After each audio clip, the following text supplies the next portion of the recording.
As Hannah Newman stepped off the train at Victor Station, Colorado, her knuckles whitened around the handle of her valise, heart pounding like a stampede against her ribs.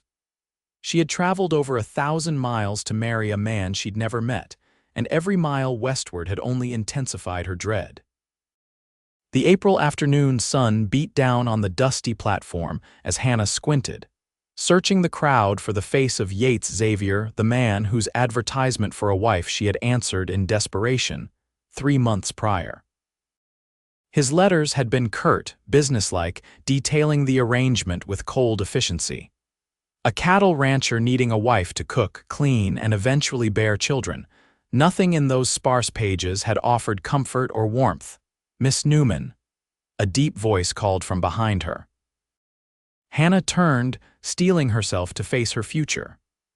The man before her stood tall against the setting sun, his broad shoulders silhouetted by golden light. His face was partially shadowed by a wide-brimmed hat, but she could make out a strong jaw peppered with stubble and eyes the color of a summer sky. "Mr. Xavier?" she asked, her voice barely above a whisper. He nodded, removing his hat in one fluid motion to reveal dark blonde hair that curled slightly at the ends. "Yes, madam, Yates Xavier." He stepped forward, not reaching for her but offering a tentative smile that transformed his weathered face. "I reckon you've had a long journey." "Let me take your bag." Hannah hesitated, clutching her valise tighter. In Philadelphia, she had heard stories of mail-order brides arriving to find husbands who were cruel, demanding masters rather than partners. Her own cousin had written of such a fate from Montana territory, married to a man who treated her little better than the cattle he raised. Yates seemed to sense her fear. He kept a respectful distance, his hands open at his sides in a gesture that somehow conveyed both strength and gentleness. "Miss Newman, I know this ain't easy for you," he said quietly. "Coming all this way to marry a stranger." He cleared his throat, looking directly into her eyes. "I want you to know I'll be kind, that's a promise." Something in the sincerity of his words made Hannah's breath catch. She hadn't expected kindness. She'd expected survival, a roof over her head, and escape from the scandal that had driven her from Philadelphia. Kindness was a luxury she hadn't dared hope for. "Thank you," she managed, slowly extending her valise toward him. As they walked toward his wagon, Hannah took stock of the town around her. Victor was nothing like Philadelphia. A single dirt street lined with wooden buildings comprised the main thoroughfare, a general store, saloon, small church, and what appeared to be a sheriff's office with a single jail cell visible through the window. "It ain't much," Yates said, following her gaze, "but it's growing. 20 years ago, there was nothing here but prairie grass and antelope." "Have you lived here that long?" Hannah asked, finding her voice. "Since 55. Came west after the war with Mexico with nothing but a horse and my father's pocket watch." He helped her onto the wagon bench, his touch light on her elbow. "Built my place from the ground up. It's 10 miles outside town. Hope that won't trouble you too much." Hannah nodded, though isolation was precisely what troubled her. 10 miles from town meant 10 miles from help if this man's kindness proved false. As if reading her mind, Yates added, "Mrs. Thornton at the general store has invited us for Sunday dinner after the wedding. She says it'll give you a chance to meet some of the women in town." He flicked the reins gently, and the horses started forward. "Figured you might appreciate that." Hannah studied his profile as he drove, noting the lines around his eyes, laugh lines perhaps, and the straight set of his shoulders. At 32, he was 8 years her senior, but his face suggested he'd lived those years hard. "Mr. Xavier," she began carefully, "your letters didn't say much about expectations." His hands tightened on the reins momentarily. "No, I suppose they didn't. Never been much for writing." He glanced at her. "I expect we'll be married by Pastor Miller tomorrow if that suits you.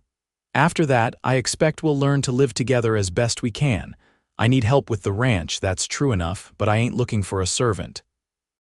He fell silent for a moment, guiding the horses around a rut in the road. "My mother taught me that marriage ought to be a partnership," he continued. Before she passed, she made me promise I'd remember that if I ever found a wife. The corners of his mouth turned up slightly. She'd have liked you, I think. Hannah wasn't sure how to respond. In Philadelphia, among her social circle, marriage had been a business arrangement first, a romantic notion second, if at all. Her own parents' marriage had been cordial but cool, a union of appropriate families rather than hearts. I don't know much about ranching, she admitted, or cooking for that matter. To her surprise, Yates laughed, a warm sound that seemed to loosen something in her chest. Well, I'm fair enough at cooking not to starve, and you strike me as a woman who can learn what she needs to. His eyes crinkled at the corners. May I ask what brings a Philadelphia lady all the way to Colorado territory to marry a stranger? Hannah tensed. This was the question she had dreaded, the reason she had traveled so far from home. I needed a fresh start, she said simply, hoping he wouldn't press further. Yates nodded, seeming to accept this. Most folks out here are starting over in one way or another. West is full of second chances. As they left the town behind, the landscape opened up before them, rolling hills covered in spring grass, distant mountains capped with snow, even in April. It was beautiful in a wild, untamed way that made Philadelphia's manicured gardens seem stifling by comparison. That's the ranch, Yates said after they had been traveling for nearly an hour, pointing toward a cluster of buildings nestled in a valley. Xavier's Rest, though there ain't been much resting lately, calving season's just finished. Hannah could make out a substantial log house, a large barn, and several smaller outbuildings. A creek wound through the property, lined with cottonwoods just beginning to leaf out. It was larger and more established than she had expected. It's lovely, she said truthfully. Been working on the house this past year since I wrote to you. Added a proper bedroom. His cheeks colored slightly.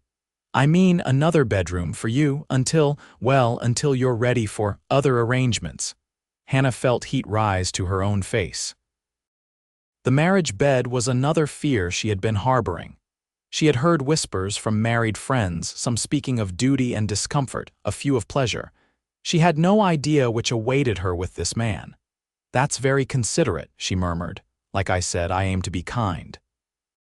As they approached the ranch, Hannah noticed a figure moving among the cattle in a nearby field.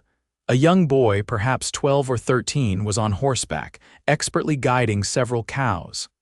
Is that your son? She asked, surprised. His letters had mentioned no children. That's Miguel. Works for me, lives in the bunkhouse with the other hands. Yates waved to the boy, who tipped his hat in return. His father was my foreman until a fever took him 2 winters back. Boys got a gift with horses. The wagon rolled to a stop in front of the main house, and Hannah took a steadying breath.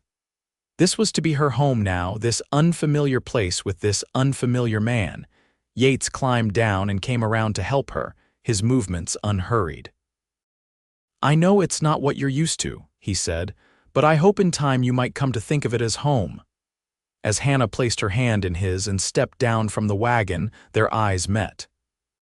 For the first time since leaving Philadelphia, she allowed herself to feel something beyond fear, a tentative hope. I'd like to see inside, if I may, she said. Yates nodded, a smile warming his face. It would be my pleasure, Miss Newman. The front door opened into a surprisingly spacious main room with a stone fireplace dominating one wall. Simple but sturdy furniture filled the space, a dining table with 6 chairs, a settle near the fire, bookshelves built into the wall. You have quite a collection, Hannah observed, running her fingers along the spines of the books. Winter nights are long here, Yates replied. Reading passes the time. He hesitated. Feel free to look around. Kitchen's through there, my room's off to the right, and yours is just down that hall. Hannah moved through the house, noting the care that had gone into its construction. The kitchen was well equipped with a large cast iron stove, a pump bringing water directly inside, a luxury she hadn't expected. The pantry was stocked with preserves, flour, sugar, coffee, and dried beans. Her bedroom was simply furnished with a bed, wardrobe, washstand, and a small writing desk beneath the window that overlooked the creek.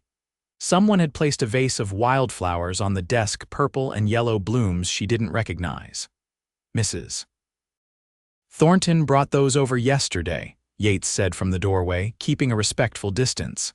Said a woman should have flowers waiting for her. Hannah touched a delicate purple petal. They're beautiful. They grow wild on the hillsides here, lupine and sunflower. He cleared his throat. I'll bring your bag in, then see to the horses. Give you some time to settle. Alone in the room that was to be hers, Hannah sat on the edge of the bed, fingertips pressed to her temples. Everything had happened so quickly. 3 months ago, she had been attending social functions in Philadelphia, the daughter of a respected merchant. Then had come the scandal, her father's financial ruin, his suicide, and the subsequent revelation of his embezzlement from his business partners. Overnight, Hannah and her mother had become social pariahs. With no income and mounting debts, they had been forced to sell nearly everything. It was her mother who had seen the advertisement in the newspaper, a rancher in Colorado Territory seeking a wife. With no prospects remaining in Philadelphia, Hannah had answered, seeing it as a chance to start over and perhaps eventually bring her mother west as well. Now, as she unpacked her meager belongings, Hannah wondered if she had made the right choice. Yates Xavier seemed decent, kind, even as he had promised. But he was still a stranger, and tomorrow she would pledge her life to him. A knock at the front door interrupted her thoughts. Through her window, Hannah could see a woman holding a covered dish, speaking animatedly to Yates. Smoothing her travel-wrinkled dress, Hannah made her way to the main room just as Yates was ushering the visitor inside. "Miss Newman, this is Mrs. Thornton from town," Yates introduced them. "She's brought supper for us, Mrs." Thornton was a plump, cheerful woman in her 50s, her gray-streaked hair pulled into a neat bun. Her eyes sparkled with undisguised curiosity as she assessed Hannah. "Well, aren't you a sight for sore eyes?" Mrs. Thornton declared, setting her dish on the table. "When Yates here said he'd sent for a bride from back east, I half expected some frowning spinster, but you're just a slip of a girl and pretty as a picture." "Thank you for the flowers, Mrs. Thornton," Hannah said, feeling her cheeks warm. "They're lovely. Call me Gertrude, dear." "We're informal out here." She bustled about, finding plates and utensils. "I've brought a chicken pie, figured you'd be tired from your journey, and Yates burns water if you let him near the stove."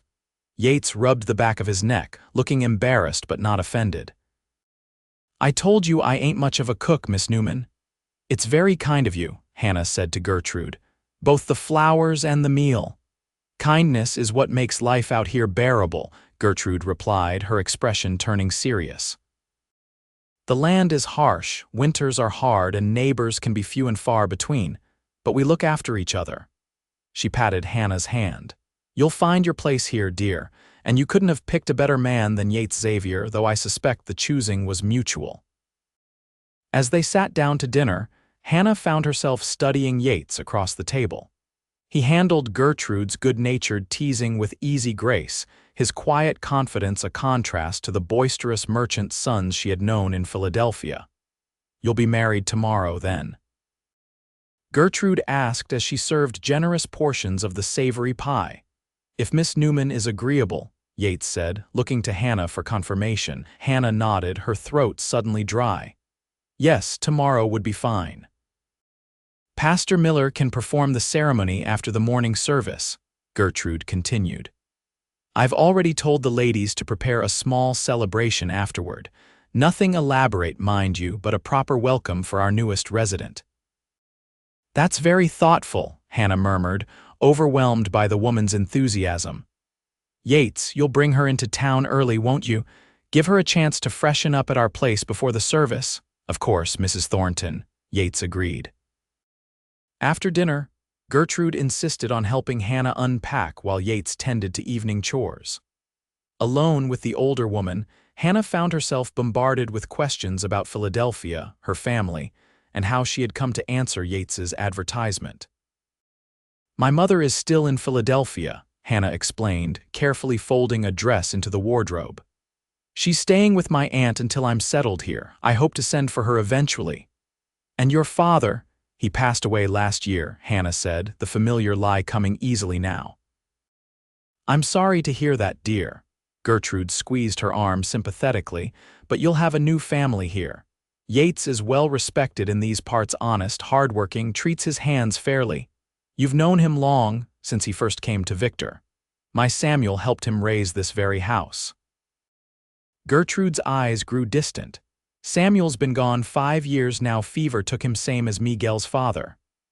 I'm sorry for your loss, Hannah said sincerely. Gertrude nodded, then straightened her shoulders. Life goes on. I've got the store to run and grandchildren to spoil. Speaking of which, you and Yates will want children, I expect. Hannah blushed at the directness of the question. I suppose in time.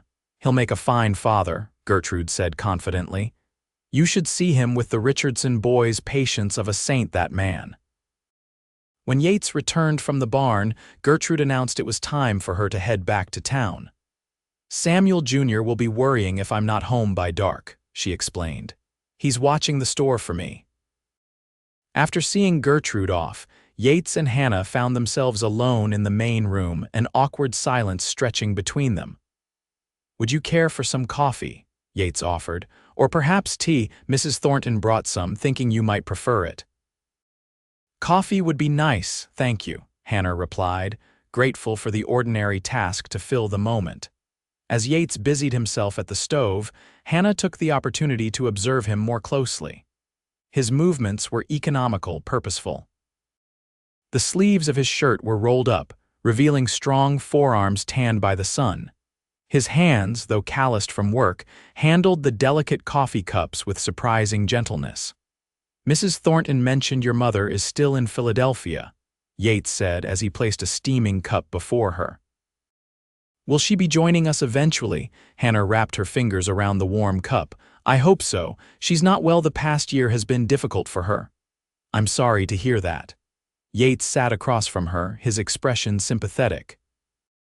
If you'd like to send for her sooner rather than later, that would be fine by me. There's room enough. That's very generous, Hannah said, touched by the offer.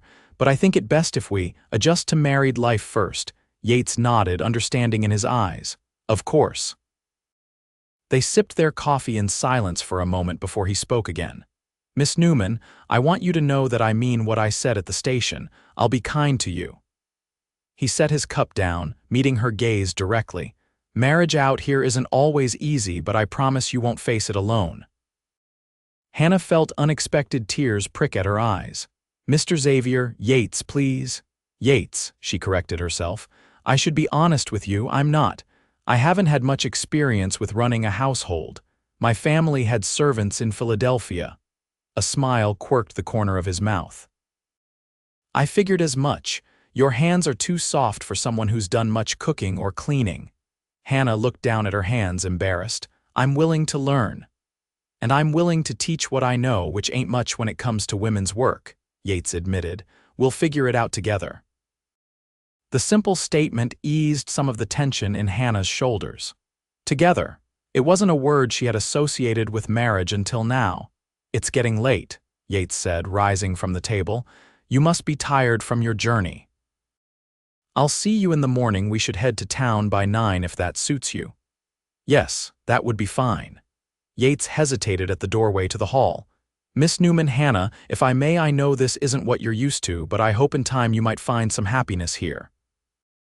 With that, he bid her good night and disappeared down the hall, leaving Hannah alone with her thoughts. Sleep was elusive that night. Hannah lay awake, listening to the unfamiliar sounds of the Colorado night, the distant howl of a coyote, the rustle of wind through the cottonwoods, the occasional lowing of cattle. Tomorrow she would become Mrs. Yates Xavier, binding herself to this place and this man. The morning dawned clear and cool, sunlight streaming through her window. Hannah dressed carefully in her best gown, a deep blue silk that brought out the gold in her brown eyes. It was one of the few fine things she had kept from her previous life, saved specifically for her wedding day. When she emerged from her room, she found Yates waiting in the main room, dressed in what was clearly his Sunday best, a dark suit, freshly polished boots, his hair neatly combed. He stared at her, momentarily speechless. "You look beautiful," he said finally, his voice rough with sincerity. "Thank you." Hannah smoothed her skirts nervously. "You look very handsome yourself." A flush crept up Yates's neck. "The wagon's ready whenever you are." The ride to Victor was quiet, both lost in their own thoughts about the step they were about to take. The town looked different in the morning light, more alive, with people making their way to the small white church at the end of the street. Gertrude met them outside her store as promised, whisking Hannah away to freshen up while Yates went ahead to the church. "Nervous, dear?"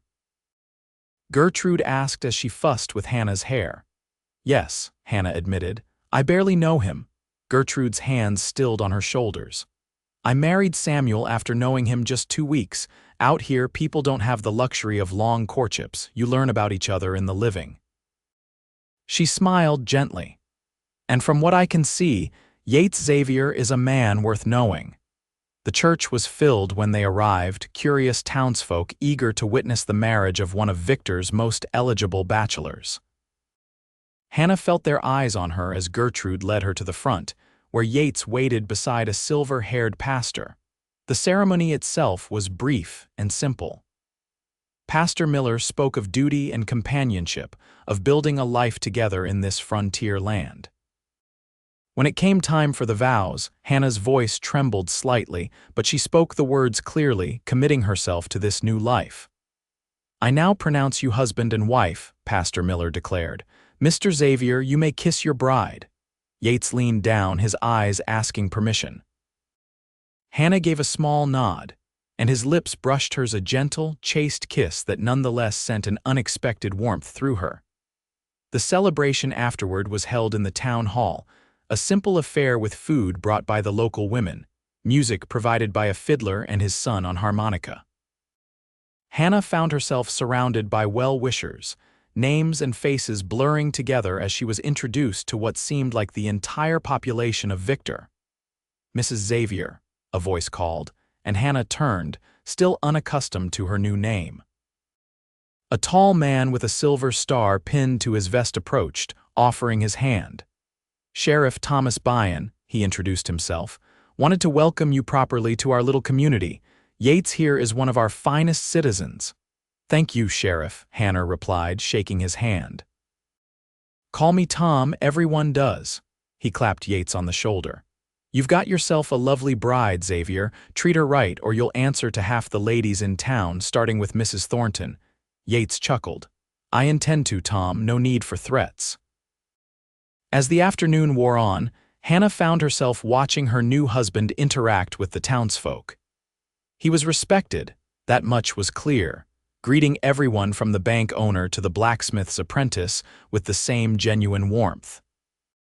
Several times she caught him looking for her across the room, his eyes finding hers with a smile that made her heart beat a little faster. It was early evening when they finally said their goodbyes, the wagon loaded with wedding gifts, a handmade quilt, preserves, a set of delicate china cups that must have come all the way from Denver. "Your people are very generous," Hannah observed as they headed back to the ranch. "They're your people now, too," Yates replied. "Folks look after each other out here." The sun was setting as they reached Xavier's Rest, painting the sky in brilliant oranges and pinks. Yates helped Hannah down from the wagon, then surprised her by sweeping her into his arms. "What are you doing?" She gasped, instinctively wrapping her arms around his neck. "Carrying my bride over the threshold," he explained, a hint of mischief in his eyes. "It's tradition, or so Mrs. Thornton insists." Hannah couldn't help but laugh as he carried her through the doorway into their home now, truly. Setting her gently on her feet in the main room, Yates stepped back, suddenly looking uncertain. "I had Miguel and the boys take care of the evening chores so we wouldn't have to worry about that tonight." The implication hung in the air between them. Tonight was their wedding night. "I should change out of this dress," Hannah said, needing a moment to collect herself. "Of course," Yates agreed quickly. "I'll build up the fire. Evenings still get cold this time of year." In her room, Hannah removed her wedding gown with trembling fingers, carefully hanging it in the wardrobe. She slipped into her nightgown and robe, then sat at the edge of the bed, heart pounding. She knew what was expected on a wedding night, but the reality of it now loomed large. After several minutes of gathering her courage, she made her way back to the main room. Yates had removed his jacket and tie and was stoking the fire, his back to her. He turned at the sound of her footsteps, his expression softening at the sight of her. "I made some tea," he said, gesturing to the pot on the table. "Thought it might help you relax." Hannah smiled gratefully, taking a seat at the table. "Thank you." Yates poured the tea, then sat across from her. "I meant to give you something earlier," he said, reaching into his pocket. He withdrew a small box and slid it across the table to her. Hannah opened it to find a delicate gold locket on a fine chain. "It's beautiful," she breathed, touching it gently. "It was my mother's," Yates explained. "She would have wanted you to have it." "I'm honored," Hannah said, genuinely touched by the gesture. "Would you help me put it on?" Yates moved behind her, his fingers warm against her neck as he fastened the clasp. Hannah was acutely aware of his presence, the scent of soap and leather that seemed to surround him. "There," he said, his voice low near her ear. Hannah turned to face him, finding him closer than she expected. Their eyes met and something shifted in the air between them. "Hannah," Yates began, his voice rough with emotion, "I want you to know that I don't expect. That is, I know we're still strangers in many ways," understanding dawned on her. "You're saying we don't have to." He nodded, a flush creeping up his neck. "I'll sleep in the barn tonight, give you some time to adjust to everything. When you're ready, if you're ever ready, well, that's for you to decide." Hannah stared at him, astonished by his consideration. In Philadelphia, such an arrangement would be unheard of. A husband had rights, regardless of his wife's feelings on the matter. "That's very kind of you," she said softly. Yates smiled, the warmth reaching his eyes. "I did promise kindness, didn't I?" As he turned to leave, Hannah caught his hand. "Wait." She took a deep breath, gathering her courage. "I don't think you need to sleep in the barn." Yates looked at her questioningly. "We are married," Hannah continued, her cheeks burning. "And while I appreciate your consideration, I'm not opposed to sharing a room with my husband." For a moment, Yates seemed at a loss for words, then he lifted her hand to his lips, pressing a gentle kiss to her knuckles. "Are you certain?" Hannah nodded, her heart racing. "I am."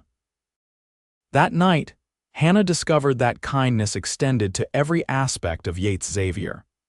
He was patient and gentle, his touch reverent as he helped her discover parts of herself she hadn't known existed. In his arms, she found not duty or discomfort, but a surprising pleasure that left her breathless and wondering why no one had told her marriage could be like this. Afterward, as she lay with her head on his chest, listening to the steady beat of his heart, Yates stroked her hair with a tenderness that brought unexpected tears to her eyes. "Are you all right?" he asked, concern in his voice. "Yes," Hannah assured him, smiling through her tears. "I just didn't expect any of this." Yates pulled her closer. "What did you expect?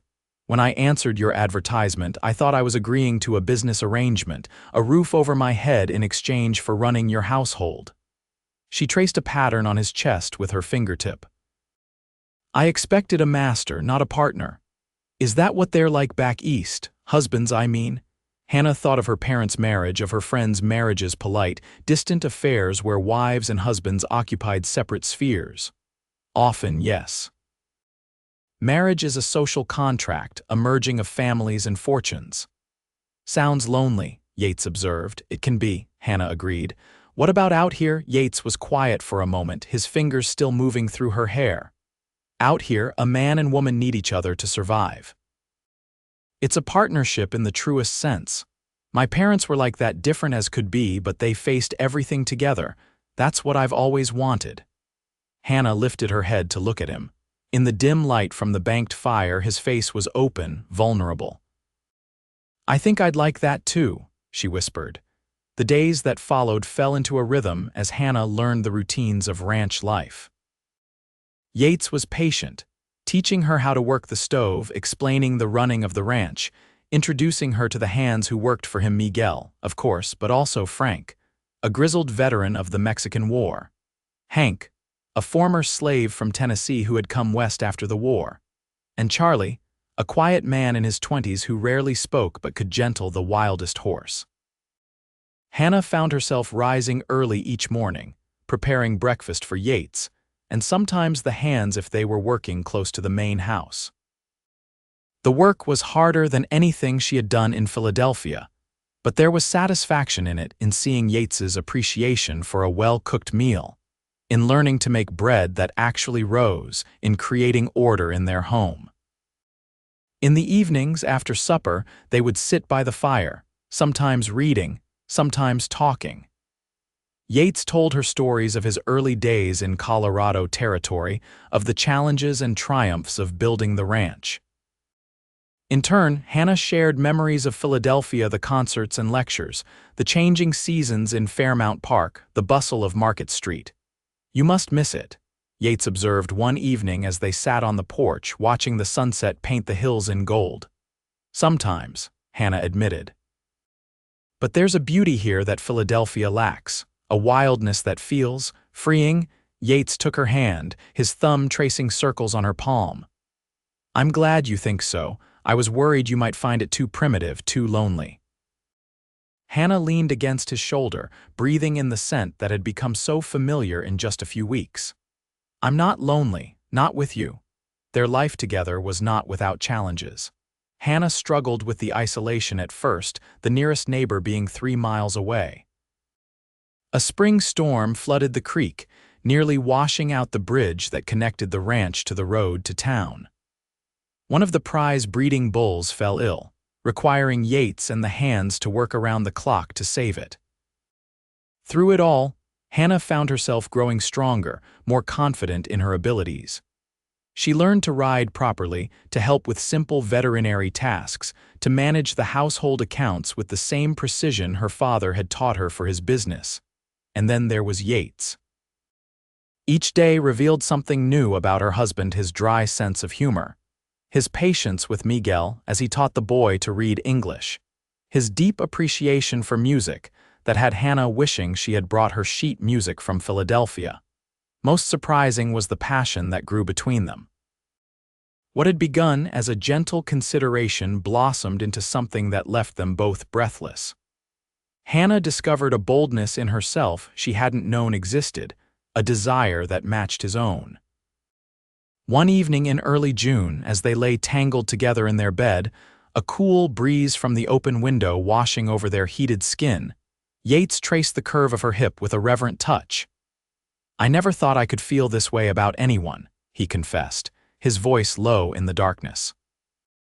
"When I sent that advertisement, I was looking for a helpmate, someone to share the work and maybe give me children someday. I never expected." "What?" Hannah prompted when he fell silent. "Love," he said simply. "I never expected to fall in love with my mail-order bride." Hannah's heart seemed to stop, then race ahead. "You love me?" Yates propped himself up on one elbow, looking down at her with such tenderness it made her ache. "I do. I love you, Hannah Xavier, more than I thought possible." Tears welled in Hannah's eyes. "I love you too," she whispered, the truth of it resonating through her entire being. "I didn't think I would, but I do, so much." His kiss was gentle at first, then deeper, expressing everything words couldn't capture. That night, their lovemaking held a new dimension, a celebration of what they had found together in this unexpected place. The following Sunday, they attended church in Victor as usual, but afterward, Yates suggested they visit the general store before heading back to the ranch. "Gertrude mentioned she got some books in that you might enjoy," he explained as they tied up the horses outside the store. Hannah had grown fond of Gertrude Thornton over the past months. The older woman had taken her under her wing, offering advice on everything from canning vegetables to handling the isolation of ranch life. "Mrs. Xavier," Gertrude exclaimed as they entered the store. "Just the person I wanted to see. A letter came for you on yesterday's stage." Hannah's heart leapt. "From Philadelphia," Gertrude nodded, retrieving an envelope from beneath the counter. "Looks like it." The handwriting was immediately recognizable, her mother's elegant script. Hannah had written several times since arriving in Colorado, but this was the first response she had received. "Go on and read it," Yates encouraged. "I'll look around for those books." Hannah found a quiet corner of the store and carefully opened the letter, hungry for news from home. "My dearest Hannah, I pray this letter finds you well and happy in your new life. Your letters have been a great comfort to me, particularly your assurances that Mr. Xavier is a kind and decent man. I confess I had many sleepless nights after you departed, fearing for your safety and happiness so far from home. I must share some news that may bring you both relief and concern. The scandal surrounding your father's business has begun to fade from society's memory, replaced by fresher gossip. More significantly, Mr. Whitcomb has made restitution to most of the affected parties, claiming to have recovered investments your father had made. While this has restored some of the family's reputation, I cannot help but wonder at Mr. Whitcomb's motives, as he has called upon me several times since. Aunt Harriet suggests he may have romantic intentions, though at my age, such a notion seems absurd.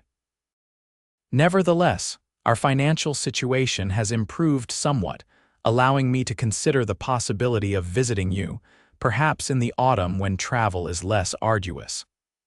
Would this be agreeable to you and Mr. Xavier? I long to see you, my dear girl, and to meet the man who has made you so happy, if your letters are to be believed. With all my love, Mother Hannah read the letter twice, emotions warring within her. Relief that her mother's situation had improved, suspicion regarding Mr. Whitcomb's sudden generosity, and excitement at the prospect of seeing her mother again. "Everything all right?" Yates asked, returning with several books tucked under his arm. "My mother might come visit in the autumn," Hannah told him, handing him the letter, "if that's agreeable to you." Yates read it quickly, his brow furrowing at the mention of the scandal and Mr. Whitcomb. "Of course she's welcome," he said, returning the letter. "But Hannah, what's this about a scandal? And your father's business?" Hannah's stomach knotted. She had never told Yates the full truth about her departure from Philadelphia, fearing his rejection if he knew. "Could we discuss this at home?" she asked quietly. The ride back to the ranch was tense with Hannah's unspoken secrets hanging between them. As soon as they arrived, Yates took care of the horses while Hannah prepared coffee, her hands trembling slightly as she measured the grounds. When Yates came in, he sat at the table, his expression serious but open. "Talk to me, Hannah." Taking a deep breath, Hannah poured the coffee and sat across from him. "My father didn't die of natural causes last year," she began. "He took his own life after it was discovered he had embezzled funds from his business partners." Yates's expression remained unchanged, encouraging her to continue. "He had made some poor investments, lost everything. Instead of admitting it, he took money from the company accounts, hoping to recover his losses."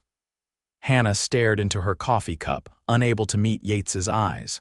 When he couldn't replace the money and knew he would be exposed, he shot himself in his study. I was the one who found him. Yates reached across the table, taking her hand. "I'm so sorry, Hannah. Overnight, we went from respected members of society to pariahs. Mother and I had to sell almost everything to pay the debts. No one would receive us, no one would help." Hannah finally looked up, meeting his gaze. "When I saw your advertisement, I saw a chance to escape, to start over where no one knew about my father's disgrace." "Why didn't you tell me before?" Yates asked gently.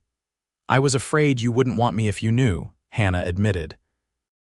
"A wife from a disgraced family with no real dowry to speak of." Yates squeezed her hand. "Hannah, I never cared about where you came from or what you could bring to the marriage. I cared about who you are, your kindness, your strength, your willingness to try this life with me. You're not angry that I kept this from you? We all have parts of our past we'd rather leave behind," Yates said. "I'm just grateful you trust me enough to share it now." Relief washed over Hannah. "Thank you for understanding. As for your mother visiting, she's more than welcome. We can fix up the room at the end of the hall for her," Yates smiled. "I look forward to meeting the woman who raised such a remarkable daughter." That night, as they lay in bed, Hannah felt as if a weight had been lifted from her shoulders. The last secret between them had been revealed, and still, Yates loved her. "What about this Mr. Whitcomb?" Yates asked, his arm draped protectively around her waist. "Should we be concerned about his interest in your mother?" Hannah considered the question. "I'm not sure. He was one of my father's business partners, not directly harmed by the embezzlement, but affected nonetheless. He's a widower, has been for years. Always seemed kind, if a bit distant." "Your mother sounds like she can handle herself," Yates observed with a chuckle. "But if she needs to escape an unwanted suitor, our door is always open." The summer passed in a blur of activity. July brought the hottest weather Hannah had ever experienced, the sun beating down mercilessly on the parched land. August brought violent thunderstorms that rattled the windows and sent lightning cracking across the sky, starting several small fires that the men rushed to extinguish before they could spread. Through it all, Hannah and Yates grew closer, their initial wariness giving way to a deep trust and partnership. Hannah learned to make decisions about the household without constantly seeking Yates's approval, and he began consulting her on matters regarding the ranch, valuing her perspective. By September, Hannah had another piece of news to share, one that filled her with both joy and trepidation. "Yates," she said one evening as they sat on the porch watching the sunset, "I need to tell you something." He turned to her, a curious smile playing at his lips. "You sound serious." "I am." Hannah took his hand and placed it gently on her still flat stomach. "We're going to have a baby." Yates stared at her, momentarily speechless. Then his face broke into a grin of such pure happiness that Hannah felt tears spring to her eyes. "A baby," he repeated, his voice filled with wonder. "When?" "Dr. Monroe says early spring, probably April." Yates pulled her into his arms, pressing a kiss to her forehead. "I love you so much, Hannah Xavier. You've made me the happiest man in Colorado territory. You're not worried?"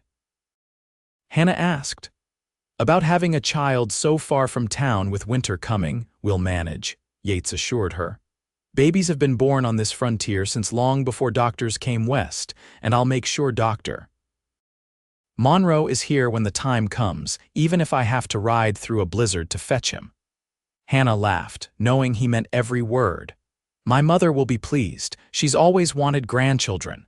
Speaking of your mother, we received a telegram yesterday while you were visiting Gertrude.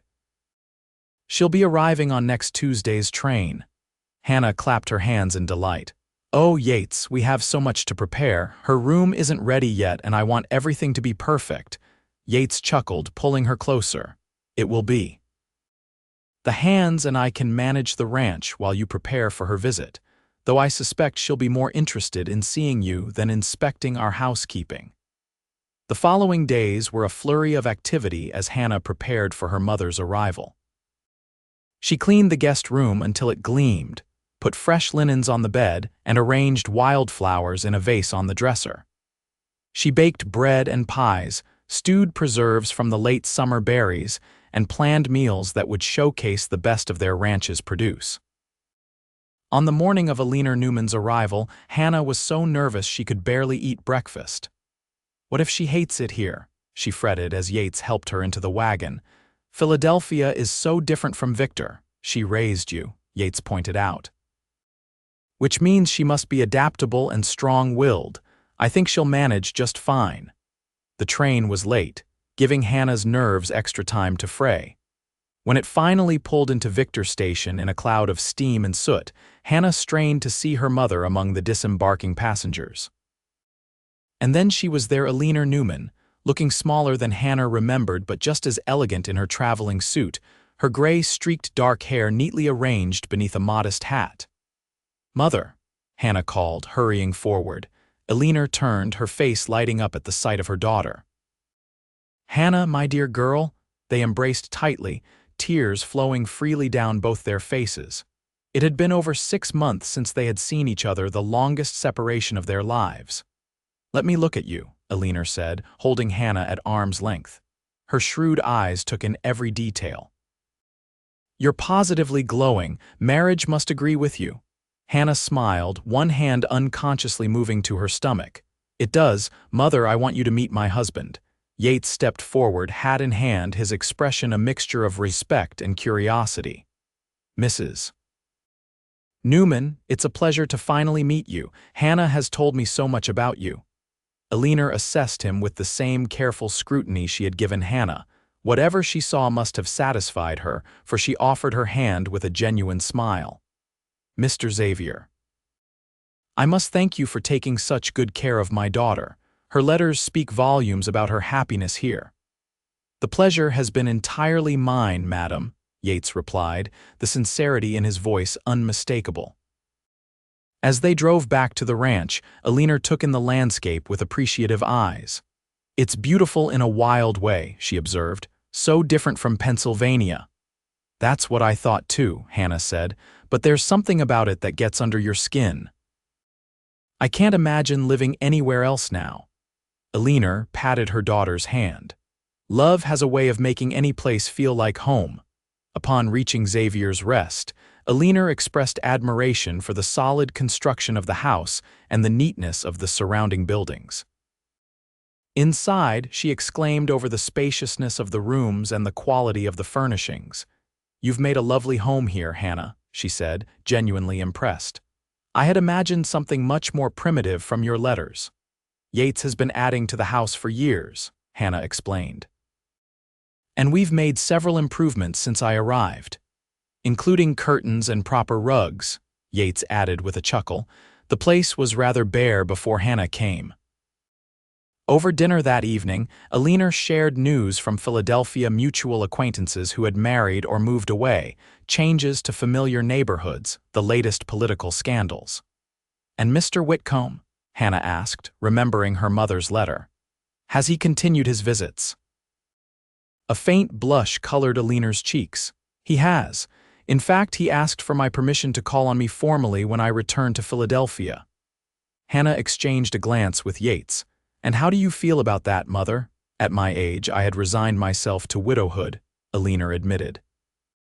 "But Mr. Whitcomb has been unexpectedly kind. He says he always admired me, even when your father was alive, though of course he never would have acted on it then." "Do you care for him?" Hannah asked gently. Alina sighed. "I'm not sure what I feel. After the scandal, when everyone else abandoned us, he was the only one who offered help.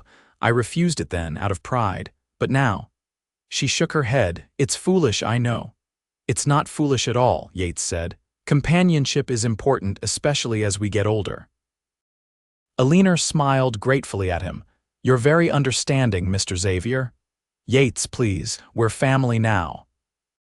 Later that evening, after Yates had excused himself to check on a horse that had been favoring its leg, Hannah and her mother sat by the fire, catching up on the more personal details of their lives. "You haven't told him yet, have you?" Alina asked suddenly. Hannah blinked, momentarily confused. "About the baby? Yes, of course I have." Alina shook her head. "Not that, about your condition." Hannah's hand went instinctively to her chest, where the scar from childhood surgery was hidden beneath her dress. "No, it hasn't seemed necessary, doctor." Monroe says many women with heart murmurs deliver healthy babies with no complications. "But not all," Alina pressed. "Hannah, your father and I nearly lost you when you were 12. The doctor in Philadelphia was very clear about the risks of pregnancy." "That was years ago, Mother." "I'm stronger now." Alina took Hannah's hands in hers. "Promise me you'll be careful, that you'll rest when you need to, and tell Yates if you start feeling unwell." "I promise," Hannah said, squeezing her mother's hands reassuringly, "but truly, I've never felt better. The clean air here agrees with me, and Yates makes sure I don't overexert myself." "He loves you very much," Alina observed. "I can see it in the way he looks at you." Hannah smiled, warmth spreading through her chest. "I love him too, Mother, more than I ever thought possible." "Then I am content," Alina declared, patting her daughter's cheek. "That's all I ever wanted, for you to be loved and cherished as you deserve." Alina's visit stretched from the planned 2 weeks into a month as she found herself reluctant to leave. She integrated herself into the rhythm of ranch life with surprising ease, helping Hannah with household tasks. offering suggestions for the baby's room, and even learning to ride one of the gentler horses so she could explore the property. Yates took to Alina immediately, appreciating her sharp wit and practical nature. For her part, Alina clearly approved of her son-in-law, often remarking to Hannah on his kindness, intelligence, and obvious devotion. "If only I had known such men existed," she said one afternoon as they watched Yates teaching Miguel how to repair a fence. "I might have come west myself as a young woman." It was with genuine regret that they finally put Alina on the train back to Philadelphia in mid-October, with promises that she would return in the spring for the birth of her grandchild. "Consider my offer," Alina reminded Hannah as they embraced one last time. "I could sell the house in Philadelphia, use the money to build a small cottage on your property. I'd have my independence but be close enough to help with the baby." "We will," Hannah promised, tears streaming down her face. "Right as soon as you arrive safely." As the train pulled away, Yates put his arm around Hannah's shoulders. "She's welcome to stay with us permanently, you know. There's no need for her to build a separate house." Hannah smiled up at him through her tears. "Have I told you today how much I love you, Yates Xavier?" "You have," he replied, pressing a kiss to her forehead, "but I don't mind hearing it again." The winter of 1873-1874 was harsh, with heavy snows blanketing the ranch from November through March. The isolation was more pronounced during these months, with trips to town limited by weather and road conditions. Yet Hannah found she didn't mind.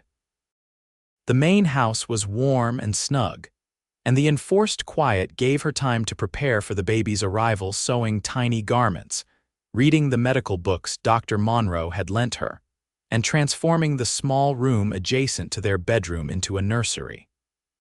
Yates was attentive throughout her pregnancy, taking on extra household chores as her condition advanced, reading to her in the evenings when her eyes grew tired, massaging her aching back with gentle hands. His excitement about becoming a father was palpable, and he spent much of the winter crafting a cradle from cottonwood, carving delicate designs into the headboard. By March, as the first signs of spring began to emerge, Hannah's body felt heavy and unwieldy. Dr.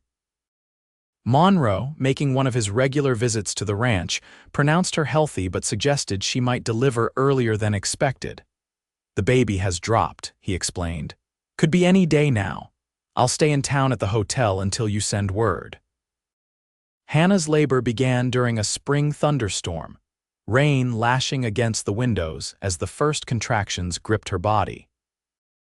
Yates, calm despite his obvious concern, sent Miguel riding through the downpour to fetch the doctor while Frank's wife, Sarah, who lived on a neighboring ranch, came to assist. The birth was long and difficult. Hannah's heart condition, dormant for so many years, made itself known as the hours stretched on, her pulse racing dangerously at times. Dr. Monroe watched her carefully, his expression growing more concerned as the night wore on. "You need to rest between contractions," he advised. "Conserve your strength." Yates never left her side, holding her hand, wiping her brow with cool cloths, murmuring encouragement when her strength seemed to flag. "You're the strongest woman I know, Hannah Xavier," he told her as dawn broke and she entered the final stage of labor. "Our child is lucky to have you for a mother." With a final, exhausting push, their son entered the world just as the sun rose over the eastern hills. His lusty cry filled the room, bringing tears to Hannah's eyes. "A boy, doctor," Monroe announced, cleaning and swaddling the infant before placing him in Hannah's arms. "A fine, healthy boy." Hannah looked down at her son, taking in his tiny features, Yates's strong chin, her own dark hair. "He's perfect," she whispered. Yates sat beside her on the bed, his arm around her shoulders, his face awestruck as he gazed at their child.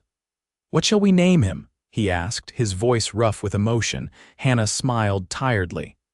"I thought perhaps William, after your father, William Thomas Xavier."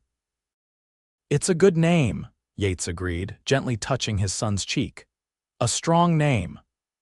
That evening, as Hannah rested with the baby beside her in the cradle Yates had made, Dr. Monroe took Yates aside for a serious conversation. Mrs. Xavier's heart was strained significantly during the birth, the doctor explained in low tones. She'll need to take things very easy for a while, and Yates, another pregnancy could be dangerous for her. You understand what I'm saying? Yates nodded gravely. I understand, doctor. Her health comes first, always. When Yates returned to the bedroom, Hannah was awake, watching him with knowing eyes. He told you about my heart, she said simply. Yates sat on the edge of the bed, taking her hand. Why didn't you tell me before? I didn't want you to worry, Hannah admitted. And I truly have been well since coming to Colorado. The doctor in Philadelphia warned me against pregnancy, but I wanted this baby, our baby, so much. Yates brought her hand to his lips. You could have died, Hannah. But I didn't, she pointed out. I'm still here with you and William. Yates's eyes moved to the sleeping infant. He's worth everything, but not at the cost of losing you. Dr. Monroe says another pregnancy would be risky. Hannah nodded. I suspected as much. She squeezed his hand. One perfect child is a blessing many don't receive. I can be content with that. In the weeks that followed, Yates was true to his word, ensuring Hannah had time to rest and recover. He arranged for Sarah to come daily to help with household tasks, and he became adept at changing diapers and soothing the baby when he cried at night. Eleanor arrived in May, bringing gifts for the baby and news from Philadelphia, including her acceptance of Henry Whitcomb's proposal of marriage. We'll be married in June, she announced, bouncing William on her knee. A small, quiet ceremony. Then I'll be selling the house and coming west permanently. Henry understands I need to be near my family. He's not coming with you? Hannah asked, surprised. Eleanor shook her head. His business keeps him in Philadelphia, and at his age, he's not inclined to start over in Colorado. We've agreed to a somewhat unconventional arrangement: summers together in Philadelphia, winters here with you. It suits us both. By William's first birthday, the Xavier Ranch had expanded to include a small cottage a quarter-mile from the main house, Eleanor's home, during her extended stays. The arrangement worked well, giving Eleanor her independence while allowing her to be an active part of her grandson's life. The years that followed brought changes both expected and surprising. Victor grew from a small settlement to a proper town with a school, a dedicated doctor's office, and even a small theater where traveling shows performed occasionally. Xavier's Rest prospered under Yates and Hannah's management, expanding its operations to include not just cattle but also horses, which Yates bred and trained with Miguel's increasingly skilled assistance. William grew into a sturdy, curious boy with his father's love of the outdoors and his mother's quick mind. By the time he was 5, he could ride a pony alone, help collect eggs from the henhouse, and read simple books, a skill Hannah took particular pride in teaching him. The one shadow in their happiness was Hannah's health. Though she had recovered well from William's birth, her heart remained fragile, requiring care during Colorado's harsh winters and limiting her more strenuous activities. Yet she never complained, finding joy in her family, her home, and the community they had built around them. On their 7th wedding anniversary, Yates surprised Hannah with a trip to Denver, their first real vacation since their marriage. Eleanor happily agreed to stay with William at the ranch, assuring them the boy would be well cared for. You deserve some time alone together, she insisted. William and I will manage splendidly. Henry's coming next week anyway, and you know how those two adore each other. The journey to Denver took 2 days by stagecoach, but Hannah found she enjoyed the adventure. The city itself was a revelation, larger and more sophisticated than she had imagined, with grand hotels, theaters, and shops that reminded her somewhat of Philadelphia. Yates had reserved rooms at the finest hotel, insisting that nothing was too good for his wife on this special occasion. That evening, after a dinner that rivaled anything Hannah had experienced in the East, they attended a performance of Shakespeare's Much Ado About Nothing at the Denver Theater. As they walked back to their hotel under a star-filled sky, Yates's arm protectively around her waist, Hannah felt a contentment that went bone deep. "Happy?" Yates asked, noting her smile. "Completely," she assured him. "Though I do miss William." Yates chuckled. "He's probably talked your mother into letting him stay up late, eating cookies and hearing stories about Philadelphia." "Probably," Hannah agreed with a laugh. "She spoils him terribly, as grandmothers should." Back in their hotel room, Yates produced a small velvet box from his coat pocket. "I have something for you," he said, suddenly looking uncharacteristically nervous. Hannah opened the box to find a delicate gold bracelet set with small pearls and a single sapphire. "Oh, Yates, it's beautiful," she breathed. "I wanted to get you something special," he said, fastening it around her wrist. "Something to remind you of how much I love you, how grateful I am that you answered my advertisement all those years ago." Hannah looked up at him, her heart full. "I think about that day at the train station often," she said. "How afraid I was, how certain that I was walking into a life of drudgery and loneliness. And instead I found you," Hannah said simply. "A man who promised kindness and gave love instead." Yates drew her into his arms, his kiss as tender as that first one they had shared after their wedding ceremony. "I love you, Hannah Xavier," he whispered against her lips. "More today than yesterday, less than tomorrow." Later that night, as they lay together in the luxurious hotel bed, Hannah rested her head on Yates's chest, listening to the steady beat of his heart. "What are you thinking?" he asked, his fingers trailing lazily up and down her arm. "I'm thinking about how different my life would have been if I hadn't been brave enough to come west," she replied. "If I had stayed in Philadelphia, trapped by scandal and convention." "You've never lacked for courage," Yates observed, pressing a kiss to the top of her head. "It's one of the things I admire most about you." "I wasn't brave," Hannah corrected him. "I was desperate, but sometimes desperation leads us to exactly where we need to be." On their return to Xavier's Rest, they found William bursting with excitement over a new foal that had been born during their absence, and Alina looking suspiciously satisfied about something. "What have you two been plotting?" Hannah asked as her mother embraced her.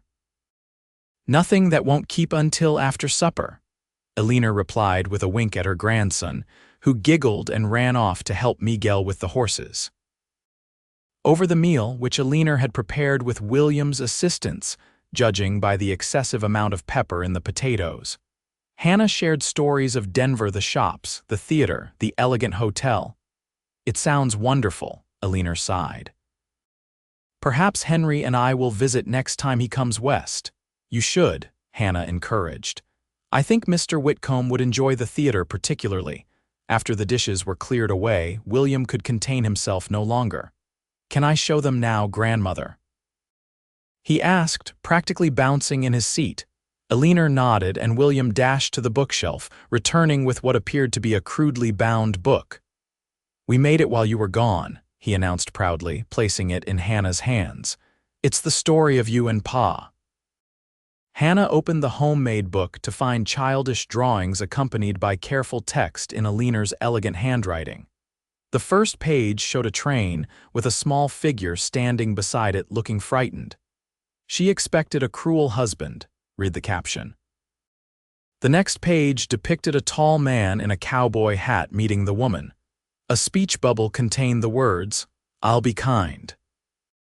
Tears filled Hannah's eyes as she turned the pages, seeing their story through her son's eyes, their wedding, the ranch, William's birth, and finally, a picture of the four of them, including Alina, standing together in front of the house, surrounded by animals and what appeared to be a rainbow. "It's beautiful," Hannah said, hugging William close. "The most wonderful anniversary gift I could imagine." "Grandmother helped with the words," William admitted, "but I did all the pictures myself." "And they're perfect," Yates assured him, his own voice suspiciously rough. "You've captured our family story perfectly, son." Later that night, after William was asleep and Alina had retired to her cottage, Hannah and Yates sat on the porch swing, the book of their life story open on Hannah's lap. Our son is quite the artist, Yates observed, his arm around Hannah's shoulders. He gets that from you, Hannah replied. I've seen your sketches. Merely practical drawings for building projects, Yates demurred. Hannah traced the simple figure of Yates in their son's drawing, standing tall and straight at the train station. You know, when I stepped off that train 7 years ago, I never imagined I could be this happy. Yates pulled her closer. When I placed that advertisement, I was just hoping for a woman who wouldn't mind the isolation, who might eventually come to care for me in some small way. I never dared dream of the love you've given me, the family we've created. Hannah closed the book, leaning her head against his shoulder.